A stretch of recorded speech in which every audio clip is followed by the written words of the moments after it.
Señor Ledesma, buenos días. Marcelo Moncayo, de NTN 24. Usted dice que se debe inmediatamente hacer una intervención humanitaria. ¿En qué consistiría? Porque toda esta intervención sería posible, obviamente, si el régimen venezolano da las facilidades para eso, pero ya sabemos que Nicolás Maduro desconoce que exista una crisis humanitaria en Venezuela. Entonces, ¿cómo debería llegar esa intervención humanitaria para que pueda solucionarse toda esta cantidad de problemas que usted nos acaba de enumerar? Gracias. Apoyándose en el estado de necesidad que tiene Venezuela, yo sugiero que lean hoy un artículo del editor Miguel Enrique Otero, que está presente aquí con nosotros.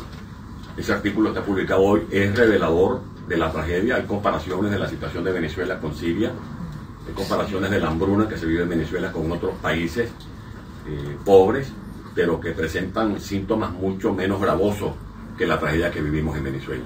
En Venezuela tenemos el salario más paupérrimo del mundo, por debajo incluso del salario de Haití y de Cuba. En Venezuela hay gente con enfermedades terminales que pasan sus horas postreras con intensos dolores y sus familiares los despiden sufriendo junto con ellos los gritos con que se despiden de la vida, porque no hay calmantes. O sea, Nicolás Maduro se ha burlado de la comunidad internacional. Los venezolanos hemos demostrado que queremos salidas democráticas, pacíficas, constitucionales. Por eso fuimos a procesos electorales, incluso en posiciones desventajosas. Las últimas elecciones competitivas que permitió la dictadura fue en diciembre del 2015. Desde entonces, el régimen ha ganado más de 2 años. 2 años tiene Nicolás Maduro burlándose de la comunidad internacional y de factores que de buena fe acudieron a un diálogo. Le prometieron al Vaticano, a los llamados moderadores, que iban a permitir el canal humanitario y no lo han hecho. Y cada vez que pasa un día, se van en ese día vidas de seres humanos. Nosotros le decimos al mundo, con palabras de José Martí, que una vez reflexionó en altavoz diciendo que cuando alguien ve cometer un crimen y no hace nada, también es culpable de la comisión de ese crimen. El mundo entero ve cómo hoy mueren venezolanos. El mundo entero está al tanto de cómo hay seres humanos que mueren porque no tienen un medicamento. El mundo vio las masacres. ¿O es que estoy mintiendo cuando me refiero a las ejecuciones extrajudiciales? Es que miento al decir que el inspector Oscar Pérez fue masacrado en vivo y en directo, en tiempo real, transmitido por las cadenas de las redes sociales. Por lo tanto, es urgente la intervención humanitaria por parte de la comunidad internacional. Nicolás Maduro se quiere apropiar del territorio nacional, porque lo que le interesa es el petróleo, le interesa es el oro, los diamantes, el gas, el coltán. Por eso está provocando este éxodo. Yo acabo de dar unos números que no son inciertos. Hay un promedio de 980.000 venezolanos que están saliendo mensualmente. Si seguimos esperando el prediálogo de Dominicana, o si seguimos esperando que los hermanos Rodríguez y Cibisay Lucena ofrezcan condiciones electorales, esas condiciones electorales será para un pueblo, un país desolado. Y Venezuela es más que un territorio, Venezuela es un sentimiento, Venezuela es una historia, Venezuela es una convicción que palpita en los corazones de los venezolanos que están adentro y los que estamos afuera. Por eso es urgente esta intervención humanitaria y no esperemos que Nicolás Maduro la permita. Nicolás Maduro no permite ni siquiera que María Corina fuera ingresada al fin de semana a un hospital. Y a los directores los persiguen y los expulsan. Más de 22.000 médicos de Venezuela han salido del país, no solo porque sus salarios son paupérrimos, sino directores de hospitales que son perseguidos porque se niegan a ocultar la tragedia que hay en los centros hospitalarios donde mueren niños, donde mueren personas, sencillamente porque no hay insumos, porque no hay medicamentos.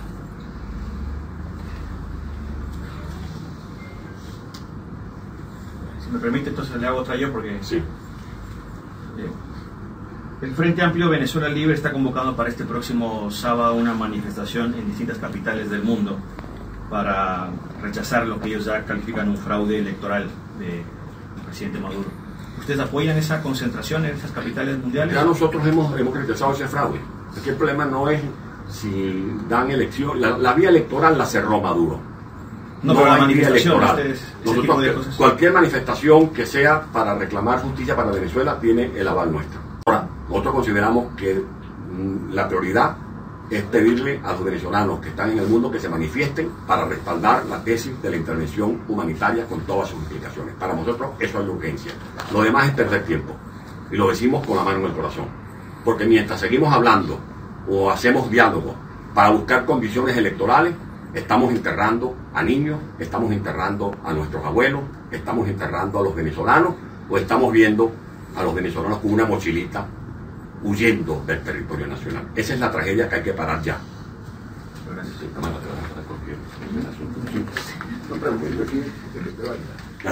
Sí. Usted ha hablado de que es la hora de las posiciones firmes y sin matices, la palabra que usted usó. Sin embargo, en toda su intervención, usted ha hablado de intervención humanitaria y no ha hablado de intervención militar. Está el canal humanitario que se podría abrir por vía de diálogo, está la injerencia humanitaria, que es una suerte de canal humanitario forzado por militares. Y otra cosa, la intervención militar, que de verdad depondría la banda de ampones que maneja el país. Yo quiero oír la posición de Soy Venezuela y la suya sobre la intervención militar, porque he dicho intervención humanitaria con todas sus implicaciones. Bueno, pero usted explica cuáles son todas las implicaciones. Todas las implicaciones significan fuerza incluso de intervención de fuerzas militares de protección humanitaria. No para ir a matar al pueblo, no para ir a agredir al pueblo, sino para liberar un pueblo. Fuerzas de liberación, porque Venezuela está tomada por fuerzas extranjeras. Traición a la patria es lo que ha hecho Nicolás Maduro, que hoy persigue a militares dignos porque han alzado su voz para cumplir su juramento de defender la Constitución Nacional. Y esos militares dignos están siendo perseguidos y acusados de traición a la patria. Y resulta que quien traiciona a la patria es quien permite que se invada nuestro territorio, como están haciendo los efectivos castristas desde hace muchos años. En Venezuela hay una situación de hambruna generalizada. Necesitamos que lleguen fuerzas humanitarias para comenzar a superar esta tragedia de hambruna y de muertes por falta de medicamentos. Y los organismos nacionales competentes para llevar adelante esta misión tienen que ser apoyados por fuerzas capaces de garantizar que esos cometidos se puedan cumplir ampliamente. Ya, una cosa corta para terminar de responder. No. Abrir los micros. Abrir los micros. La intervención humanitaria está concebida como cuando un Estado no es capaz de garantizar ni siquiera los derechos básicos como el derecho a la vida, el derecho a la alimentación, el derecho a la salud. Y entonces un grupo de Estados o organismos internacionales intervienen a ese Estado, aún en contra del propio Estado, con fuerzas militares para ayudar a la población. ¿Cuándo sucede esto? Cuando hay un genocidio, cuando hay una guerra civil, cuando hay una hambruna o cuando se han cometido crímenes de lesa humanidad. En Venezuela hay una hambruna, hay una crisis humanitaria, se han cometido crímenes de lesa humanidad y además hay un solo bando armado, que es el gobierno nacional. Y el gobierno nacional no solamente tiene las armas que tiene la Fuerza Armada, sino que tiene los colectivos, ya los grupos paramilitares, que son el FBL y todos estos grupos paramilitares con nombres ya reconocidos, que están del lado del gobierno y además persiguiendo, intimidando y matando a la población. Hay que recordar que el año pasado, en las manifestaciones de abril a julio, los grupos colectivos se atribuyeron 37 muertes en las manifestaciones. 37 manifestantes que murieron en manos de los grupos colectivos armados. Y no hay ni una sola investigación y ni un solo preso de esos colectivos. ¿Por qué? Porque el gobierno venezolano no solamente los financia, sino que los mantiene con total impunidad. ¿Qué hace una población civil cuando se enfrenta a un gobierno narcotraficante, corrupto, criminal y que además mantiene grupos civiles armados para atacar a la población? Yo quisiera saber qué pasaría en España si aquí hubiera grupos civiles armados que van a las manifestaciones, matan a manifestantes y no sucede nada. ¿Cómo pueden los venezolanos luchar contra eso? Además, este último año, estos 3 meses que han pasado, que todavía están como en el mes de marzo, tenemos más presos políticos, tenemos más detenidos. Nada más el fin de semana pasado detuvieron a 21 militares, entre ellos 7 comandantes, tenientes coroneles, el cargo que tenía Hugo Chávez cuando llegó al poder, tenientes coroneles, y por supuesta conspiración en contra del gobierno venezolano. Es decir, aquellos militares que se están manifestando en contra de lo que está sucediendo en el país, en contra porque su familia, porque sus hijos, sus madres, sus padres están pasando la misma hambre que está pasando el resto de la gente, y por supuesto hay descontento dentro de la Fuerza Armada. Entonces hay una racia en contra de los militares que se están manifestando en contra de eso. Tenemos 21 detenidos en un fin de semana. Y no solamente tenemos 21 detenidos, yo he documentado 37 casos de torturas de eso en torno a la muerte de Óscar Pérez y en torno a los sucesos que han sucedido los últimos 2 meses. Entonces, no ha terminado la represión, no ha terminado la intimidación, el encarcelamiento y además las torturas y las desapariciones. Porque el Alto Comisionado de Derechos Humanos ha denunciado que hay desapariciones forzadas de corto tiempo, es decir, entre 48 y 72 horas. Se llevan a la familia de los perseguidos, se llevan a la familia de militares que en este momento pudieran estar clandestinos, se llevan a las esposas, se llevan a los hijos, los tienen durante 72 horas detenidos en lugares que nadie conoce, los torturan para ver si dicen dónde está su familiar y después aparecen en las calles de la nación. Tenemos abogados en este momento que son defensores de derechos humanos que están siendo perseguidos. Uno de los abogados de Óscar Pérez tuvo que salir del país. A su mujer la fueron a buscar en la casa del SEBIN, la policía política, y la presentó al vicepresidente de los tribunales. A las niñas de este abogado la fueron a buscar en su escuela. Es decir, la persecución en Venezuela continúa. Y estas son cosas que no se saben. Y esto forma parte del por qué estamos pidiendo esta intervención humanitaria. No es que estamos pidiendo que nos invadan fuerzas militares para tumbar al gobierno. Estamos pidiendo que venga una intervención de estados, de países amigos, con organismos internacionales, con las Naciones Unidas, con la OEA, para que vengan a aliviar al pueblo venezolano de lo criminal que se está portando el gobierno venezolano. No hay alimentos, no hay medicinas. Yo tengo denuncias, solicitudes en la Comisión Interamericana de Derechos Humanos de grupos de personas con cáncer, de personas que se dializan, de personas diabéticas que están pidiendo a la comisión medidas cautelares para que le protejan su vida. Porque una persona que se dializa 3 veces a la semana, como ustedes saben, 4 horas diarias, está recibiendo o una diálisis semanal o una diálisis cada 15 días. Esas personas, sus expectativas de vida no llegan mucho, no son muy lejos. El mes pasado murieron más de 15 personas porque no las dializaron, porque no había con qué dializarlas.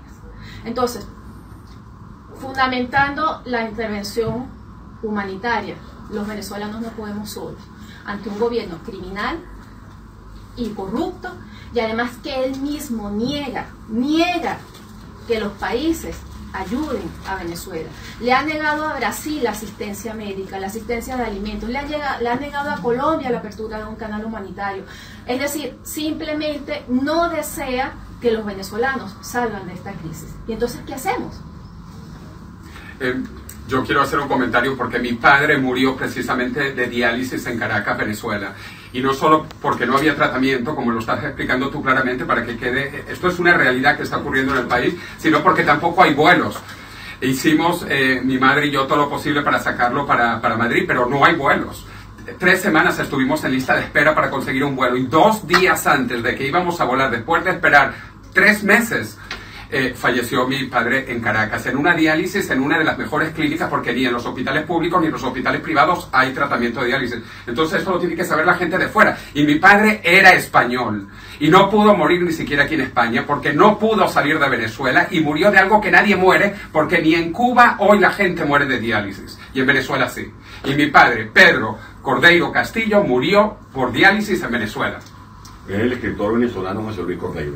Fíjense, nosotros hemos acordado seguir impulsando una agenda que implica plantear ya abiertamente, como lo hemos hecho hoy, la aplicación del principio de intervención humanitaria con todas sus implicaciones, abiertamente con todas sus implicaciones.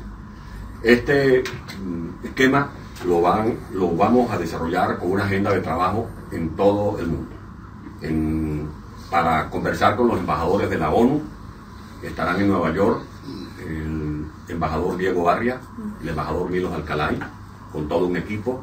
Recordemos que el nombre de Arria dio origen a la llamada Fórmula Arria, que se aplica precisamente en el Consejo de Seguridad de la ONU. El documento y las reuniones con los embajadores de la OEA va a estar a cargo de Asdrúbal Aguiar, del exministro Carlos Blanco, de Carlos Ortega, presidente de la CTV en el exilio, del dirigente político Pablo Medina y del exministro Roberto Smith. La idea es consignar también este documento y todos los anexos al señor secretario general de la OEA, el señor Luis Almagro, con quien también vamos a conversar en los próximos días aquí en la ciudad de Madrid. Se van a realizar visitas a Perú. Tamara Chomú y este servidor iremos a Lima para conversar con los miembros del Grupo de Lima, a ratificar lo que en misión que cumplí por mandato de este equipo cuando fui recientemente a Perú, a Chile y Argentina, donde me recibieron los presidentes de Kuczynski, el presidente Macri y el presidente Piñera, y donde fuimos a plantear también abiertamente allá y a justificar lo que hoy estamos exponiendo, que es hora de impulsar la intervención humanitaria y también la aplicación de sanciones. La aplicación de sanciones a las cuales se va a referir Patricia Betancourt, y también a pedir apoyo de los parlamentos del mundo. En esto va a trabajar la doctora Beatriz Olavarría con el doctor William Cárdenas, de poder llevar estos documentos también a las organizaciones internacionales como Human Rights Watch, como la Cruz Roja Internacional, a visitar a la Unión Europea, a visitar al Parlamento Europeo, visitar las embajadas de los gobiernos que forman parte del Parlamento y de la Unión Europea. Y también sobre el tema de las sanciones, nuestra tesis es que esas sanciones tienen que ser ampliadas, son sanciones personalizadas, como lo va a explicar Patricia Betancourt. Sí, las sanciones son un gran logro del lobby internacional. Además, las concebimos como la gran denuncia de los pueblos y de los gobiernos, una toma de posición frente a lo que está pasando en Venezuela. Las sanciones son fundamentales, y en particular las sanciones individualizadas, personalizadas contra los violadores de los derechos humanos, y son la forma más directa de reconocer que en el país se ha instaurado una dictadura y que estas personas deben ser declaradas no gratas en el mundo. Sancionando a las personas, además, se evita que se usen estas acciones políticamente para reavivar el discurso antiimperialista y reforzar la idea de que la crisis económica es gestada desde el exterior. Un discurso que ha servido por años, por ejemplo, al régimen cubano. Las de carácter económico y de movilidad, para cerrar el cerco a quienes han amasado enormes fortunas a través del narcotráfico y el robo reiterado al erario público, dificultan la vida de las personas en el mundo globalizado. Por ejemplo, donde el sistema financiero está íntimamente ligado a empresas de los Estados Unidos como Visa o Mastercard, y este es un ejemplo. Estas empresas adoptan posiciones conservadoras e impiden que esta gente pueda hacer transacciones fuera. Para nosotros la presión ejercida sobre los sancionados es eficaz, y creemos que este tipo de acciones debe mantenerse y que las listas de los sancionados deben confeccionarse estratégicamente. Por ejemplo, no se deben limitar solo a los altos cargos, sino abarcar los cargos medios y bajos, con el objetivo de quebrar su lealtad a los cargos altos al verse presionados en el mundo. Y sabiendo también que el régimen ha enriquecido a sus funcionarios corruptos y a los de los aparatos de seguridad. Estas personas, si las nombramos, y es lo que hemos estado haciendo, llevando listas que amplíen esas sanciones a estas personas, esas personas quebrarían su lealtad, y es lo que nos interesa. Las sanciones son una forma de ejercer presión, y en este sentido sus resultados se evidencian en el largo y mediano plazo. Como digo, son pasos fundamentales, pero no son los únicos. Y por eso pensamos que además de las sanciones necesariamente tiene que haber una intervención humanitaria urgente. Para cerrar este primer ciclo, el doctor William Cárdenas, que va a demostrar en contraposición por qué tiene razón Tamara y lo que hemos sostenido de la tesis de que esta es una represión sistemática y masiva por parte del régimen que secuestra a los venezolanos.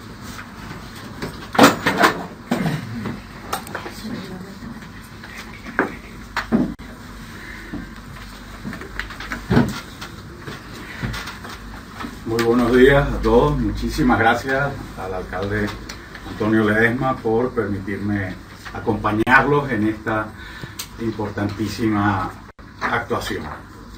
En primer lugar, tengo que decir que efectivamente, sin la ayuda de la comunidad internacional, va a ser prácticamente imposible que Venezuela salga de la crisis en la que se encuentra. Pero no solo va a ser ayuda de la comunidad internacional para salir de la crisis, va a ser la ayuda de la comunidad internacional para poder recuperar a Venezuela. Y esto implica lo que hoy se está poniendo sobre la mesa.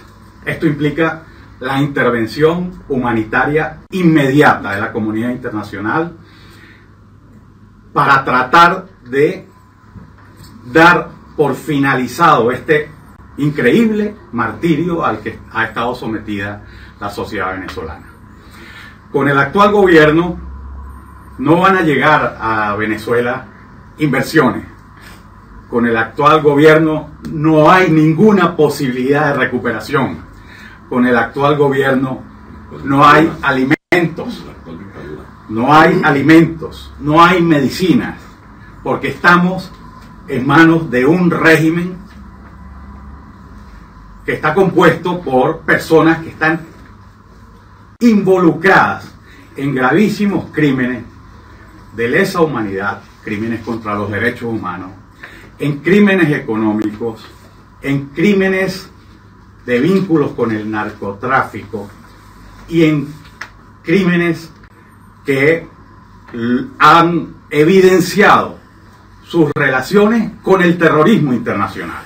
O sea, Venezuela está en manos de una banda de delincuentes que ejerce de manera totalitaria el poder, pero que no es que lo ejerce ahora, es que lo ha ejercido desde hace mucho tiempo y que desde el primer momento en el que se instaló en el poder tenía claras cuáles eran las tácticas y las estrategias políticas dirigidas para reprimir al opositor político.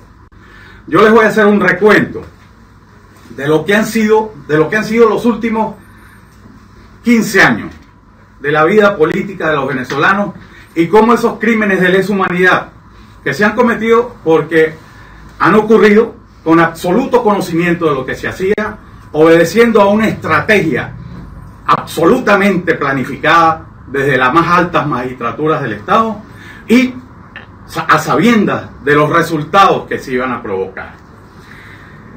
A partir del año 2002 vimos y la sociedad venezolana fue sorprendida con los ataques sufridos por la población venezolana por grupos armados combinados, que en aquel momento se llamaban círculos bolivarianos, combinados estrechamente con los cuerpos de seguridad. El año 2002, el 11 de abril, ocurrió la masacre del Silencio, en donde murieron 20 personas y resultaron heridas de bala más de 250 personas. Con un detalle muy particular. El régimen había instalado en las adyacencias del Palacio de Miraflores un hospital de campaña porque sabía cuál iba a ser el resultado del ataque de sus grupos armados, no solo colocados en las calles, en las bandas armadas, sino también francotiradores colocados en los edificios. También conocimos los audios a través de los cuales Águila 1 daba instrucciones a las Fuerzas Armadas para que se produjeran determinados hechos. Ese mismo año, no había terminado el año, el 9 de diciembre del 2002, se produce el ataque de Joao Gouveia en la Plaza de Altamira. Empezando el 2003, es asesinado el señor José Vila en otro ataque violentísimo en San Antonio de los Altos. Y a mediados de año se produce el ataque en el campo petrolero de los Semerucos, en donde se persigue a los empleados de PDVSA que se habían convertido en objetivo de la revolución. El año 2004, cuando los venezolanos salen a la Plaza de Altamira a protestar por el resultado del referéndum electoral, bandas armadas disparan a plena luz del día y matan a la señora Marisa Ron y hieren a otro grupo, hieren a otras 9 personas. Ese mismo año 2004 es asesinado Antonio López Acosta en un suceso completamente tenebroso y oscuro. El año 2005 se producen los ataques en las minas de La Paragua, en los Pijiguaos. El año 2006 el ataque recrudece contra los periodistas. Se cierra Radio Caracas Televisión. A los reporteros se les ataca, se les golpea, se les hiere y se les persigue. El año 2007 está en plena ebullición la lista Tascón como instrumento de persecución. El año 2008 queda claro el apoyo de Hugo Chávez a la FARC y su complicidad con los crímenes de lesa humanidad que se habían cometido en Colombia, en donde eran utilizados niños soldados para la guerra, eran atacadas las poblaciones civiles de una manera directa. Todo esto lo hemos denunciado ante la Fiscalía de la Corte Penal Internacional. El año 2009 se detiene a la jueza María Lourdes Afiuni por haber producido una sentencia que contrariaba los intereses del régimen. Esta señora, por quien Chávez pedía 30 años de prisión, fue violada, fue maltratada y vejada en la cárcel. El año 2010 se deja morir de hambre a Franklin Brito, a quien se le había despojado de sus tierras y como consecuencia de una huelga de hambre a la que se sometió para protestar contra aquella acción violenta y de persecución. Bueno, pues simplemente se le deja morir en el hospital militar. El año 2012, a finales del 2012, sabemos que muere Hugo Chávez, y con la muerte de Hugo Chávez, bueno, pensábamos que se podía cerrar este ciclo de violencia y de absoluta impunidad, porque todo esto, toda esta agresión está tejida sobre un manto de impunidad a través del cual el gobierno utilizaba a determinadas personas para inculparlos de los hechos y así poder excluir de la responsabilidad penal que tenían los verdaderos culpables. El año 2013 llega Maduro al poder y el año 2014 todos conocemos lo que pasó con las protestas que se iniciaron en Caracas. 43 muertos, miles de heridos, cientos de personas detenidas ilegalmente, personas torturadas, o sea, una agresión permanente. El año 2014, se detiene a Leopoldo López y se le lleva injustamente a la cárcel, acusándolo de aquella situación. Luego se le condena a 13 años y 9 meses de prisión. El año 2015 es detenido el alcalde Antonio Ledesma. El año 2015 también se producen los desalojos en la frontera del Táchira de Venezuela con Colombia. Unas deportaciones forzosas que todos vimos en las pantallas de televisión y que fueron auténticos crímenes de lesa humanidad que obligaron a la gente a salir con lo opuesto para huir hacia Colombia y además les destruían las viviendas con tractores que arrasaban con todo lo que se encontraban. Ya para ese momento se había creado algo curiosísimo en Venezuela.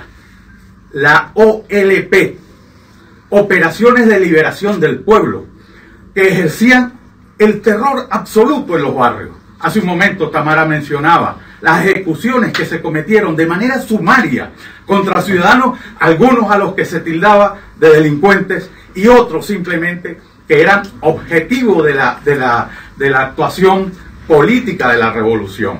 El año 2017 sabemos todo y está reciente todo lo que ha ocurrido, ¿verdad? El año 2017 decenas de heridos miles de heridos, miles de detenidos, 143 estudiantes venezolanos que fueron masacrados en la calle por una actuación conjunta de las bandas terroristas armadas por el gobierno, como lo señalaba el alcalde, y las fuerzas de seguridad. Allí se producen tratos crueles e inhumanos contra las personas, se producen torturas sistemáticas, todo esto obedeciendo a un patrón de conducta que es similar, porque existe, y es continuado porque existe, unidad en el sujeto activo, unidad en el sujeto pasivo y unidad en el delito que se vulnera. Eso da una idea del carácter absolutamente consciente y continuado y que obedece a una política de Estado. Ese año 2017, bueno, pues acaba de pasar, se produce un hecho importantísimo. El Alto Comisionado de las Naciones Unidas para los Derechos Humanos reconoce el 30 de octubre en un informe que publica que se han cometido crímenes de lesa humanidad en Venezuela. Era lo que nosotros veníamos diciendo desde el año 2002, pero ahora lo decía la máxima autoridad del sistema de Naciones Unidas y lo confirmaba hace 4 días en su segundo informe que acaba de presentar. El año 2018, llegamos al año 2018 y nos despertamos el 2018 con la masacre del Junquito. 500 o más hombres armados actuando conjuntamente, bandas armadas y cuerpos de seguridad, producen el ataque contra un grupo de personas. Eran 7 personas que se habían rendido, pero que con una valentía extraordinaria lograron grabar los vídeos y el mundo entero presenció una masacre cometida contra ciudadanos venezolanos que estaban absolutamente dispuestos a entregarse y que fueron objeto de un ataque espectacular, con armas de guerra, con bazucas, con lanzamisiles. O sea, una auténtica barbaridad y un hecho absolutamente condenable. Ahora bien, en Venezuela, hoy, a esta hora, se está produciendo el peor de los crímenes que se puede cometer contra un pueblo. Hoy estamos sufriendo los venezolanos, y se comentaba hace un momento, estamos sufriendo el crimen de lesa humanidad de exterminio por falta de alimentos y medicina. Este es el más grave de todos los crímenes. Todos son muy graves, pero es que este lo estamos viviendo en directo hoy en día. José Luis mencionaba lo que ocurrió con su padre, pero es que así como le ha ocurrido a él, le ha pasado a miles de personas, niños que están muriendo de desnutrición, ciudadanos que han bajado de promedio casi 10 kilos de peso. Las fotografías que vemos son propias de los campos de concentración, en donde la gente no tiene que comer. O sea, esta es una auténtica barbaridad.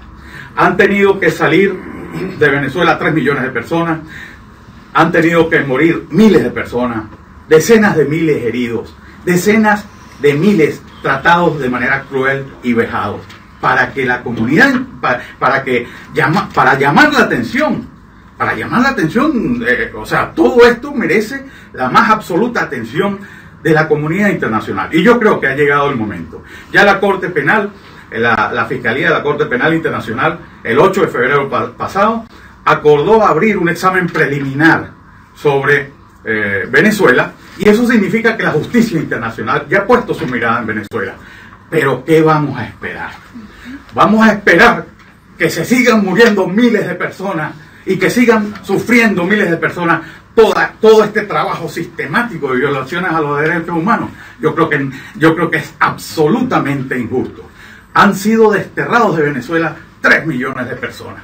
Bueno, pues yo creo que hemos rebasado los límites de la racionalidad. Y por eso todo esto justifica y fundamenta que se actúe la intervención humanitaria, que se oponga quien se quiera oponer, pero a Venezuela hay que rescatarla, hay que salvarla de la grave situación que está viviendo. Gracias.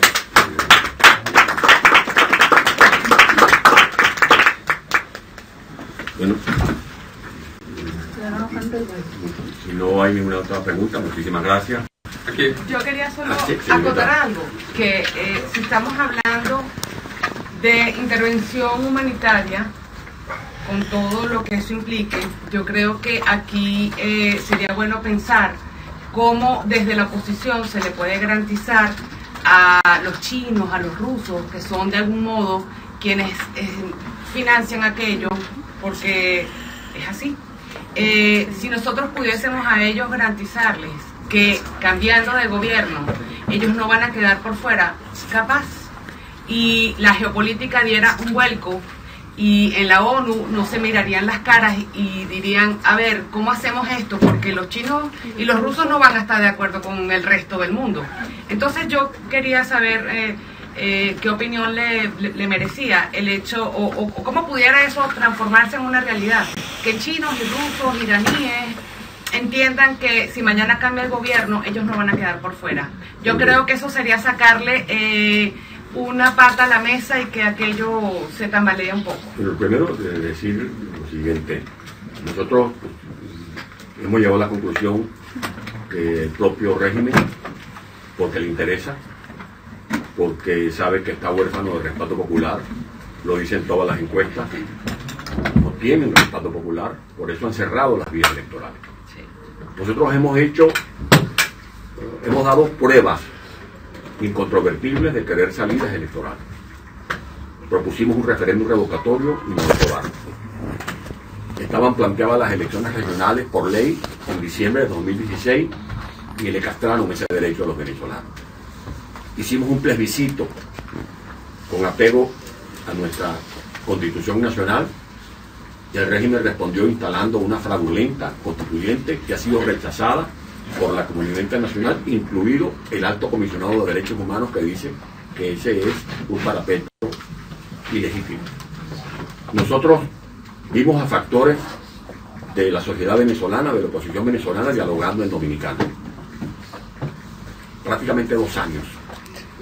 Y el gobierno lo que hizo fue ganar tiempo, provocar y sembrar intrigas para buscar la fractura de la oposición y así seguir martirizando a los venezolanos, como lo han dicho Patricia, Tamara y William Cárdenas.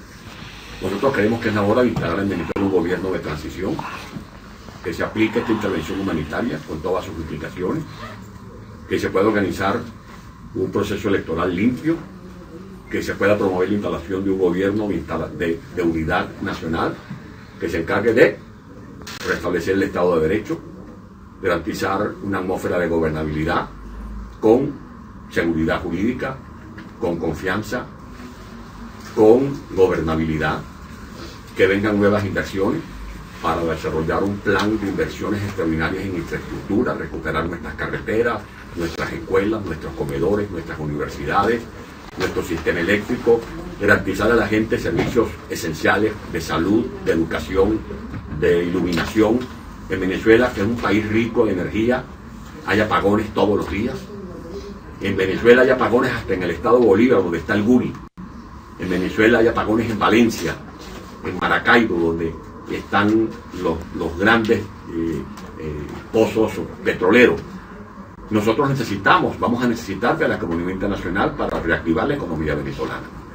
Y vamos a decir bienvenidos los capitales y los inversionistas de China, de Japón, de Alemania, de Inglaterra, de España, de Rusia, pero toda inversión no va a ser un arreglo en la opacidad del gobernante de turno, como si estuviera administrando su patio trasero o su bodega, sino que son inversiones que se van a ventilar de acuerdo a manejar de acuerdo a la Constitución Nacional. Venezuela va a necesitar ahora más que nunca de la inversión internacional. Y todas las deudas que tenga el país que sean verificables, esas deudas tendrán que honrarse. Las que sean verificables, las que sean legales tendrán que honrarse.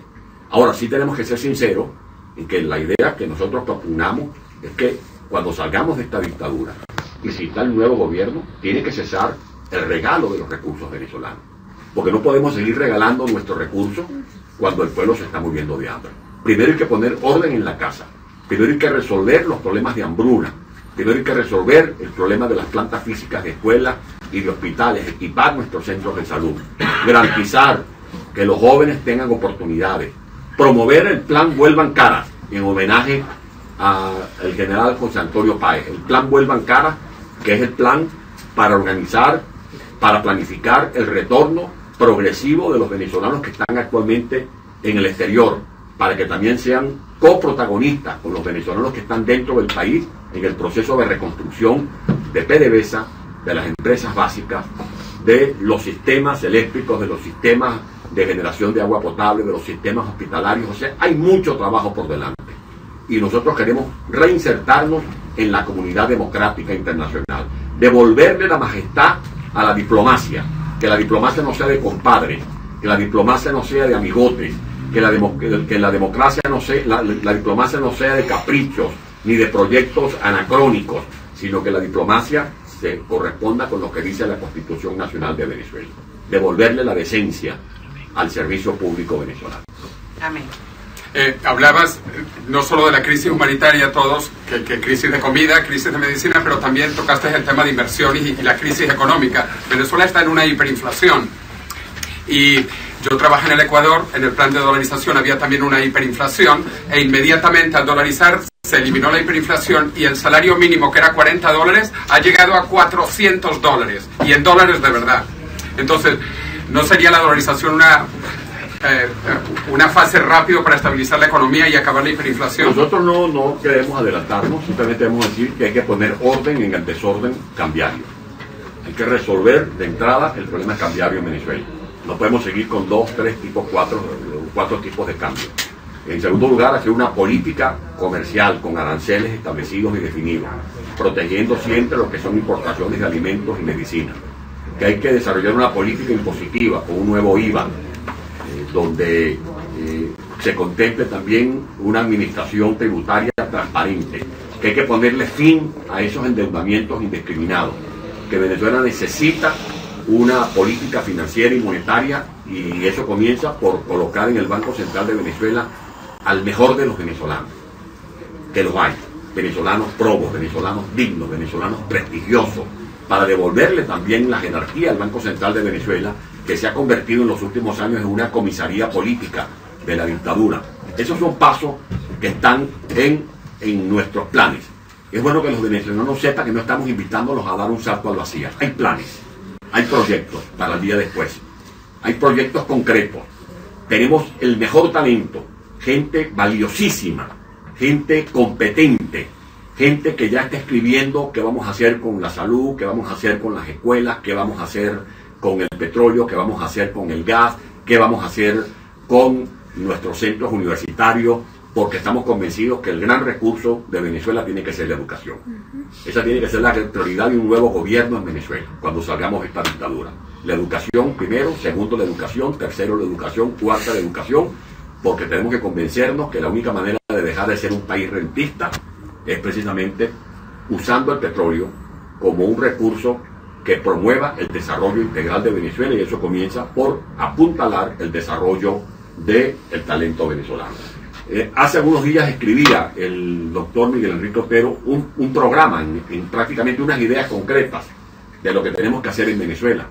Y él decía, por ejemplo, cuando se refería al salario, que es una de las cosas que tenemos que resolver. Hay una ruptura entre salario y esfuerzo, entre salario y trabajo. Una persona que en Venezuela trabaja de lunes a domingo, o los 30 días en un mes, que hace un gran esfuerzo, gente que madruga en los valles del Tuy para llegar a Caracas a las 6 de la mañana, cuando va a cobrar al fin de mes, lo que recibe es una paga que no pasa de 3, 4 dólares. Un médico que tiene 2, 3 posgrados, un cirujano prestigioso, que se los pelean en cualquier parte del mundo. Aquí está el doctor Catalán, un excelente médico trujillano que tuvo que huir de Venezuela. Médicos que hablan 2, 3 idiomas, como sé que lo habla Catalán, que tienen, como he dicho, especializaciones. En Venezuela no ganan más de 20, 15 dólares al mes. Educadores, profesores, que han sido graduados en Harvard, que han sido graduados en Oxford, que hablan 3, 4 idiomas, matemáticos, historiadores, planificadores, ingenieros, reciben salarios que no pasan de 10 dólares al mes. Eso tiene que resolverse. Y lo otro, como lo decía el doctor Otero en su artículo, acabar con la impunidad.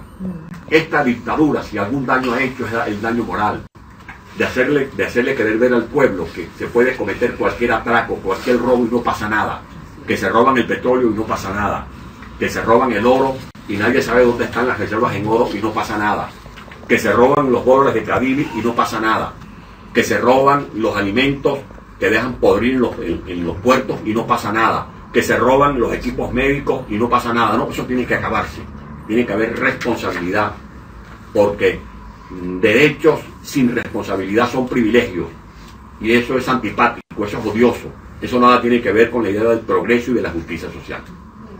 Bueno, muchísimas gracias, muchas gracias Juan Carlos por acompañarnos, doctor Juan Carlos Gutiérrez, un gran abogado venezolano que también está luchando ya en la defensa de los derechos humanos.